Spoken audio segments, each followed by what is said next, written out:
So how bad is the Cody Ceci signing from a contract standpoint and from a player standpoint? And Kings development camp wraps up. We'll talk all about that and more on this edition of Locked On LA Kings.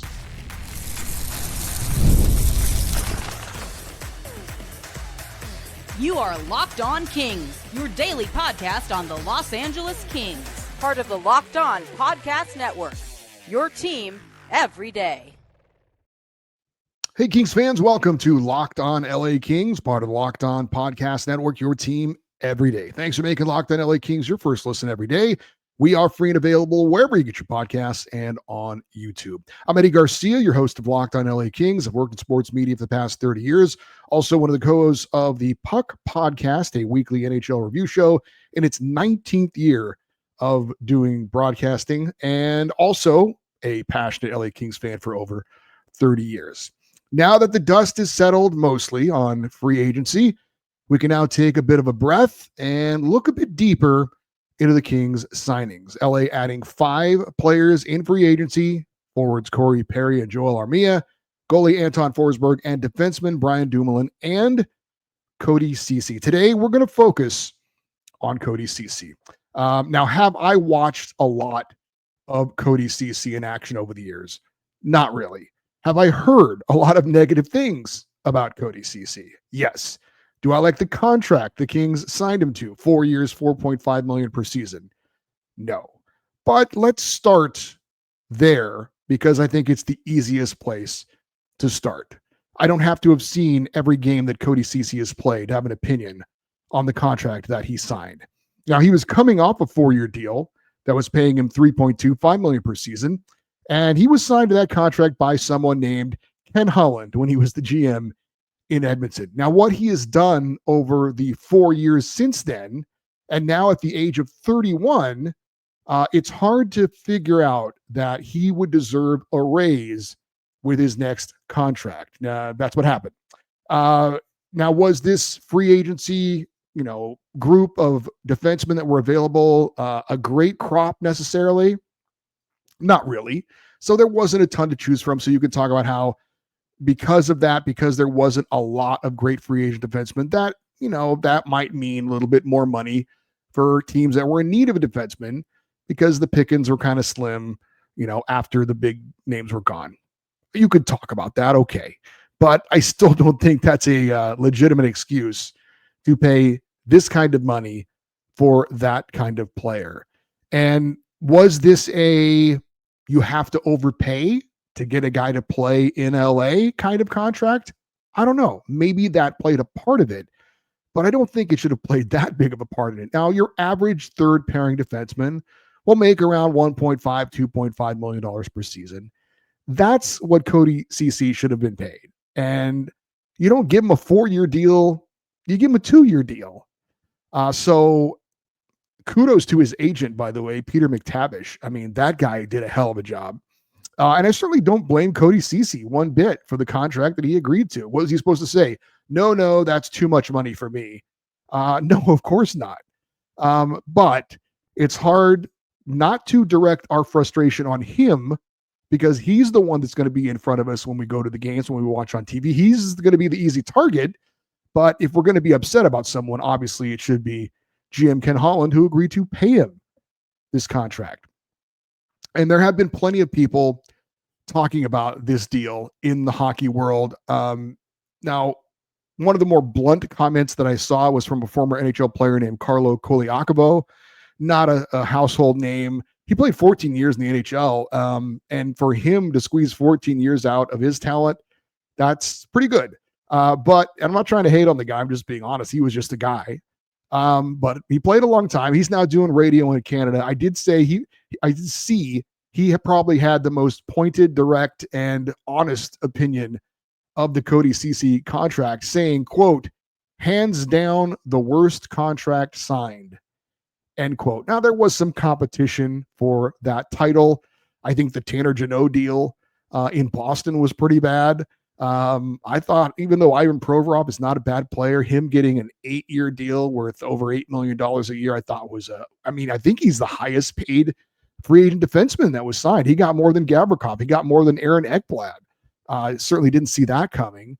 But is it the worst contract signed? It's certainly in the discussion, I would say. And let's look at some of the other right shot defensemen that were paid in free agency. I'm not going to talk about Evan Bouchard or Aaron Ekblad or Noah Dobson. Those guys were never going to be realistic targets for the LA Kings. But you had a guy like Brent Burns signs a 1-year deal with Colorado for $4 million a year. Now he's 40 years old. Of course, the Kings signed a 40-year-old already in Corey Perry, so I don't know that would be necessarily something that they would shy away from. Maybe they wouldn't want two 40-year-olds on the roster, but likely, I don't know if Brent Burns was an option because I still think he's probably a second pairing defenseman, and I think the Kings were looking for a third pairing guy, so maybe he wouldn't want to play in LA for that contract. Maybe we'll see. John Klingberg signed a 1-year deal worth $4 million with the San Jose Sharks. He's 32 years old, so he's 1 year older than Cody Ceci, but he just gets a 1-year deal. And the $4 million, San Jose, I think, is kind of hurting to get to the cap floor. So maybe a bit of an overpayment with an ulterior motive in mind. But still, he got paid less than Cody Ceci, and obviously just the 1-year deal. Jeff Petry's a veteran defenseman. He signed a 1-year deal worth less than $1 million with the Florida Panthers. He's 37 years old. And granted, he's going to the defending Stanley Cup champs. He's probably looking more at winning a title rather than necessarily getting the biggest payday possible. So there's that. Tony DeAngelo signed a 1-year deal, $1.75 million with the Edmonton Oilers. He's 29 years old. Nick Perbix, 2-year deal, $5.5 million with the Nashville Predators. He's 27 years old. And Dante Fabro gets a 4-year deal, $4.13 million with the Columbus Blue Jackets. He's also 27 years old. Now, only one player, Dante Fabro, got the same number of years as Cody Ceci amongst all the other kind of veteran defensemen that were available. Fabro is also 4 years younger than Cody Ceci and is a better player at this point in his career than Cody Ceci. So everybody on this list was paid less than Cody Ceci, and only one of them got a 4-year deal. Everyone else, or excuse me, 2 of them got 4-year deals. Everybody else was 2 years or less. Most of them were 1-year deals for these types of players. So his contract, 4 years, $4.5 million, it just doesn't really add up. And it's hard for me to believe he was that in demand that the Kings had to pay him this kind of money for this kind of term. Frankly, if I was Ken Holland, and I'll never be, and I'm not trying to say I know more about hockey than he does, but it just seems to me, you hear that offer, if that's what his agent wanted, and you're like, no, I'm not doing that. Good luck to you somewhere else. He has a history with him, so he knows him. And so maybe he was a player he wanted. Obviously, he was a player he wanted, but again, 2 years, $2 million, something like that. I mean, I could see it 2.5 maybe, but 4 years, 4.5. I just can't wrap my head around that kind of a contract for Cody Ceci. And I'm certainly not the only one. Plenty of people in the hockey world who know more than I do agree with that. But it's one of those contracts that it's just so, when you see it, it kind of jumps out at you like, really? Wow, for that guy? Okay. And you might say, what do I care? It's not my money. Well, it's because all of these contracts add up. And that there's wiser ways of spending your money. You've got other players that you want to retain. You've got other players you want to go after, perhaps. At the trade deadline, having an extra $1 million or two could make a huge difference. So yeah, I'm not paying him, but it's not money wisely spent, in my opinion. Now, will the Cody Ceci contract cripple the Kings? I wouldn't go that far, no. But again, I don't see any real reason why to pay that kind of money and give that kind of term to a player of that ability. Now, again, I think you'd be hard pressed to find anyone who thinks that contract was right. I would, if you've seen the person say it, point them out to me. I would like to see the person say, "Oh yeah, that's money well spent." I haven't seen it anywhere. So it's just kind of universally, this is not a good contract. And, you can argue, well, the cap's going up, and as the cap goes up, when you look back on this deal, it won't be that bad, blah, blah, blah. It's still too much term and too much money per season for what you're going to get out of Cody Ceci and likely what you're going to ask of him as far as his role. Now, can Cody Ceci be a good player with the LA Kings in a certain role? I think the answer is yes. We're going to talk about that next here on Locked On LA Kings, your team every day. You ever check your bank account and wonder, where did all my money go? Between dining out, online shopping, and entertainment, it's easy to lose track. That's where Monarch Money comes in, your personal CFO giving you full visibility and control over your finances. Monarch Money isn't just a budgeting app. It is a complete financial command center. You can track all your accounts, investments, and spending in one place. So you stop just managing your money and you start building wealth. Instead of juggling multiple apps, you can use Monarch to check your finances, track spending, and even plan long-term goals. Monarch Money is your partner, and I should say Monarch Money with your partner is smoother than ever. You can track shared and personal accounts, set goals, and stay on the same page without the stress. Take control of your finances with Monarch Money. Use the code LOCKEDONNHL at monarchmoney.com, and you will get 50% off your first year. That's monarchmoney.com. Code LOCKEDONNHL for half off your first year. All right, let's put aside Cody Ceci's contract, if you can. What kind of player are the Kings getting? And I think more importantly, what role are they going to ask him to play with the LA Kings? And I feel at this point, Cody Ceci is kind of like that movie that everyone is crapping on. Oh my God, this movie is terrible. And then, you've heard that, and then maybe you go see the movie and you're like, oh, I mean, yeah, it wasn't great, but it wasn't that bad. It's not the worst thing I've ever seen, like everyone was saying. I think there's a real possibility for Cody Ceci to be like that movie, like that when you have the really low expectations, you think it's going to be just awful, and you watch it, you're like, oh, that wasn't that bad.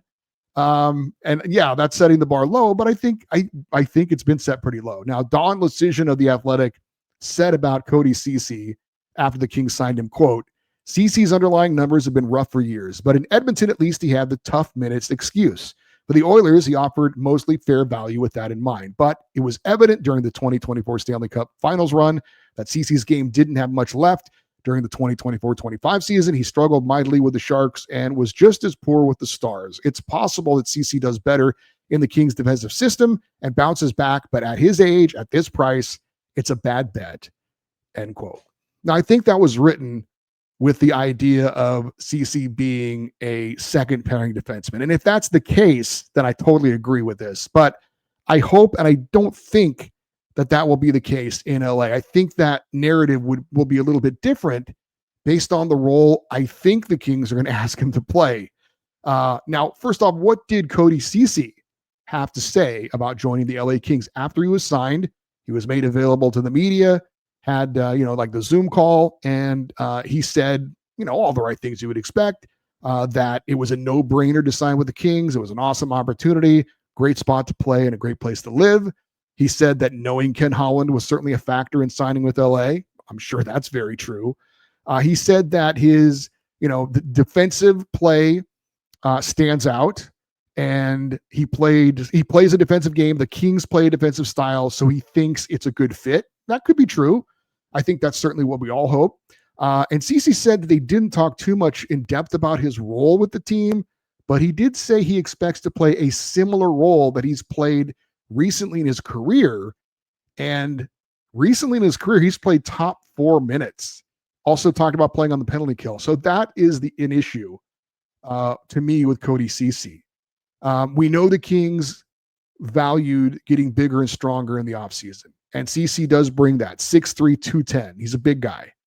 Played 54 games last year with the Sharks. He played on their top pairing in San Jose. And that was a really bad team. So yes, you can understand why he struggled in that role. He's not a top pairing guy anymore, and he's playing on a terrible team. However, when he was traded to the Dallas Stars, he joined a really good team, played 31 games and 18 playoff games on their second pairing, also considered kind of their shutdown pairing. And the general consensus seemed to be that he wasn't up for that role either. Now, he finished the season with 4 goals and 24 points. He's a defensive defenseman. We're not worried about him providing much offense at all. He was a +6 on the season, and he did average 21 minutes and 13 seconds of ice time per game. Now, those minutes played would have ranked him 4th on the Kings last season, behind Drew Doughty, 24 minutes, 8 seconds, Vladislav Gavrikov, 23 minutes and 5 seconds, Mikey Anderson, 22 minutes and 41 seconds. And then you would have had Cody Ceci had those time on ice numbers been what it was with other teams with the LA Kings. So if he plays on the third pairing in place of Jordan Spence, I think he'll be okay. Now, I did reach out to JD Young. He does a great job as the host of Locked On Sharks. And I asked him about Cody Ceci in San Jose last season. And he said, quote, if he's on your third pairing and you don't ask a lot of him, he'll be fine. If you expect more than that, and then he posted the grimacing face emoji.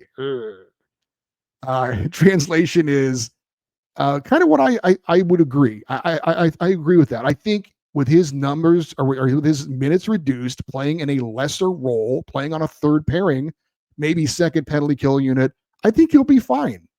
Now, if we're asking him to be more than that, then I think that's probably going to be a problem. But on the third pairing with this defensive structure, kind of just like Joel Edmondson, I think he'll be okay. And I'm not trying to put a good spin on this. There's no good spin to put on that contract, in my opinion. But I do think Cody Ceci in that reduced role on the third pairing, I think he'll be okay. I also like what our guest this week, Eric Stevens from The Athletic, had to say in our interview this week. If you missed it, please go back and check it out. He said he's heard all the noise about Cody Ceci, but he's going to reserve his judgment after he sees him on this team and in this role. And I think that's fair. Not saying that we all can't have our opinions in the moment, certainly about the contract, but I think in the end, it will matter not how Cody Ceci played in Edmonton or San Jose or Dallas. It's how he plays for the LA Kings. I think he can be solid on the third pairing.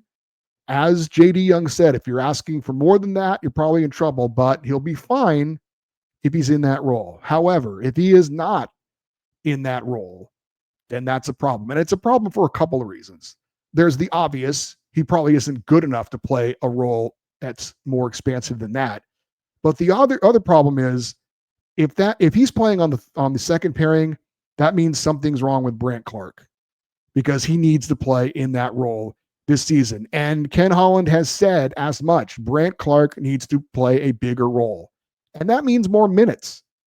And ultimately, that'll be controlled by the head coach.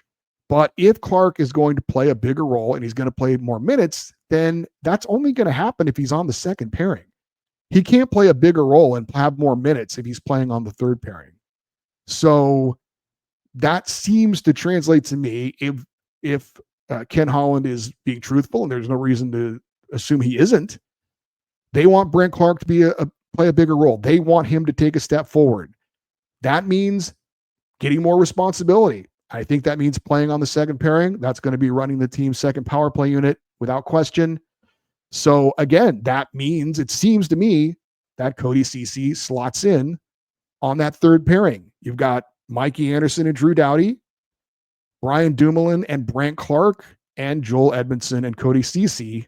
To me, that's the natural way things would slot for the LA Kings. As far as the defensive pairings going in, Jacob Moverar, probably the extra defenseman at this point.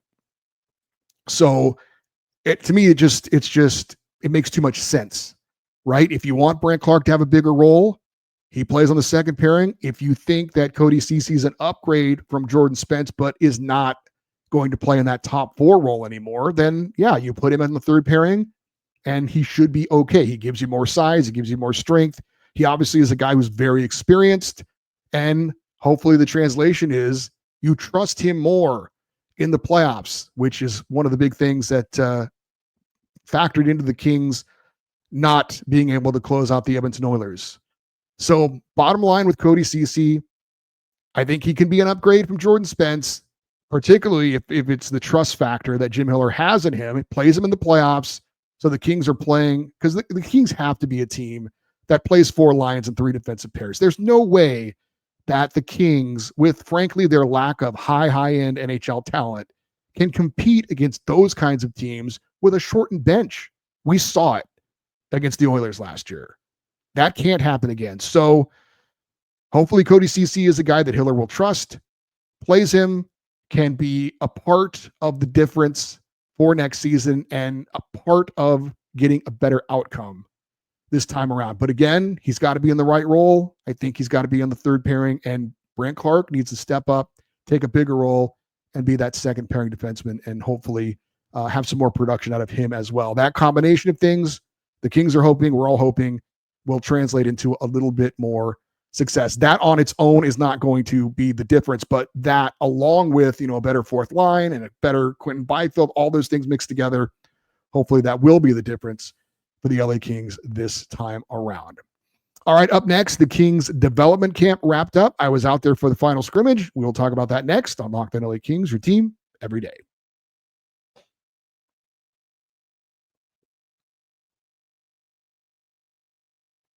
All right, the LA Kings wrapped up their annual development camp, and if you don't know what that is, it's basically all of the young players in the organization coming together and going through some drills, having a couple of scrimmages, kind of getting to know one another, getting to know the organization, just kind of a very light, introduction to the NHL. There are guys who have done it before, usually, at max, your first 3 years with an organization, you take part in that. Usually it's just the rookies or the first year guys, the second year guys. Maybe, like I said, occasionally there'll be somebody taking part in it for a third time. But after that, that's about it. But just kind of an informal get together. You get some instruction from pros. You get advice on all kinds of things, nutrition, workout plans, just expectations. But it's just kind of a light introduction to things. But it's also kind of the final chance that we get to see some hockey action until training camp gets underway in mid-September. And it's also fun to see these guys up close. I talk a lot about these players. I might see some highlights occasionally, but it's very rare that I even get to watch them on TV or online. So to get to see them in person and put kind of the name to the face and to what you see on the ice, I think it's fun for a fan too. And I thought it was pretty cool that a large number of Kings fans were on hand in El Segundo at the Toyo Sports Performance Center on a Thursday morning because it got underway at 10:30. So that was cool. It was good to see that. And a couple of everydayers I got to bump into out there as well. So that was very cool. Just a couple of observations on the scrimmage. Team Black kind of dominated Team White in this one. The final score was 6-1. Not that really matters. But White team goalie Hampton Zlotniski kind of got lit up a bit. Team Black had a lot more shots on goal, a lot more time in the other team's zone.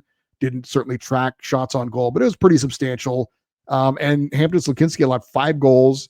Carter George on the other end, the other top goalie prospect for the Kings, allowed 1 goal, but didn't see nearly the number of shots. I think that probably the most interesting moment of the scrimmage was when Hampton Zlotniski's brother Grant scored a goal on his younger brother.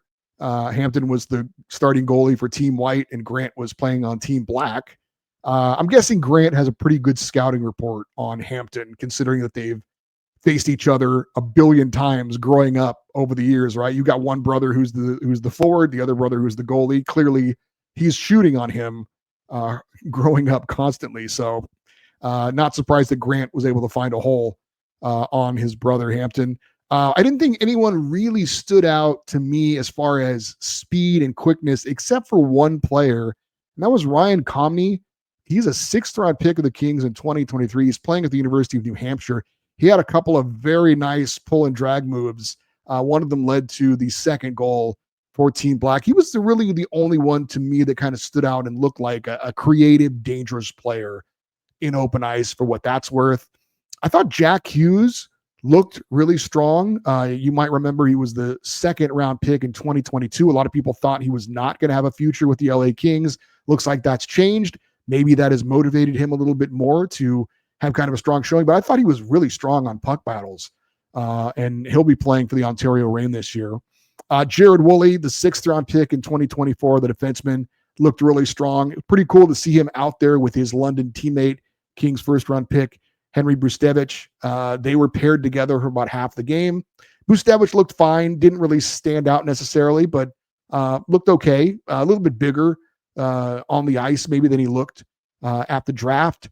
but he was fine. And then a top pick from a year ago, Liam Greentree, did not participate in the scrimmage. He's still recovering from a wrist surgery. So not a lot to take away. But again, I think, like I said, it's just cool to get out there and see some of these young players on the ice doing their thing. And you just feel like if you get to watch them, you feel like you know them a little bit better. But as far as, are we seeing any future NHL players on the ice? I would say very few, but there'll be some. I think Liam Greentree, even though he didn't play in the scrimmage, he's going to be an NHL player in the near future. Maybe Angus Booth on the defense. I think Jared Woolley and Henry Bustevich both have very good chances of being NHL players. And to me, without question, the position where we're going to see NHL players is the goaltenders. Carter George and Hampton Slokinski, I believe, will both be NHL goalies at some point in the not too distant future. So some good talent on display, fun to see them in person, a great experience for those guys to, as they're looking to continue their hockey dream.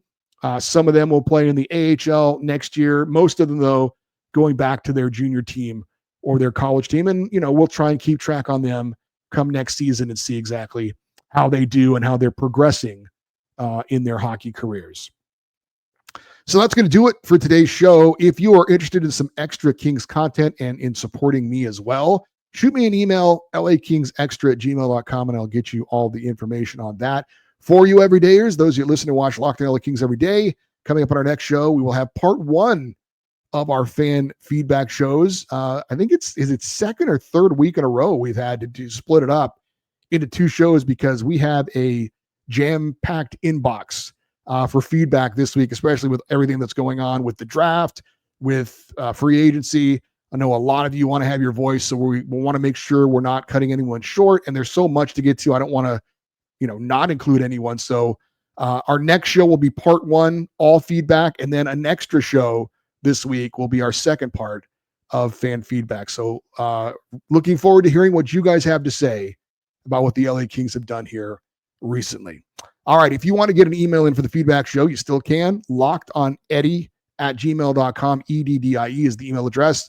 You guys have been killing it, by the way, on the YouTube show with the comments. We're getting tons of comments. It's great for the show.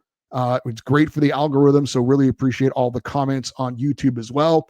If you want to stay interactive with the show, follow us on X, Twitter, Instagram, TikTok. We are at Locked On LA Kings. And we have a Facebook page as well that may or may not be working. I haven't checked it in a couple of days, which isn't a great way to sell it, but I will be active on there. I promise. It is facebook.com/Locked On LA Kings. I'm Eddie Garcia. Thank you for listening and watching Locked On LA Kings, part of the Locked On Podcast Network, your team every day. Have a great rest of your day. We'll talk to you next time. And as always, go Kings, go.